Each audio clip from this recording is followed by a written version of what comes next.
Pakistan custom airport کلیکٹوریٹ کی بڑی کارروائی، لاکھوں روپے کی کرنسی تحویل میں لے لی۔ کراچی ایئرپورٹ کلیکٹوریٹ میں کلکٹر ندیم میمن اور ایڈیشنل کلکٹر اسد اللہ لاڑک کی اسمگلنگ کے سدباب کے لیے خصوصی ہدایات کے نتیجے میں رواں ماہ انٹرنیشنل ڈپارچر لاؤنج پر تعینات عملے نے اسسٹنٹ کلکٹر ڈپارچر وقار حیدر کی سربراہی میں بیرون ملک جانے والے مسافروں سے 4 کیسز کے نتیجے میں کل 1,71,67,100 روپے مساوی 75,854 امریکن ڈالرز کی بیرون ملک اسمگلنگ کی کوشش کو ناکام بنا دیا۔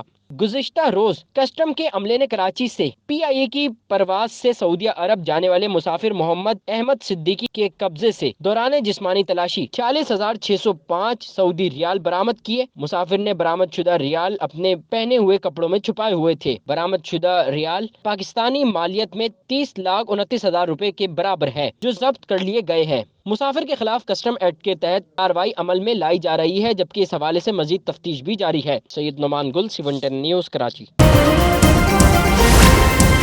C110 نیوز، خبر کی اصل خبر۔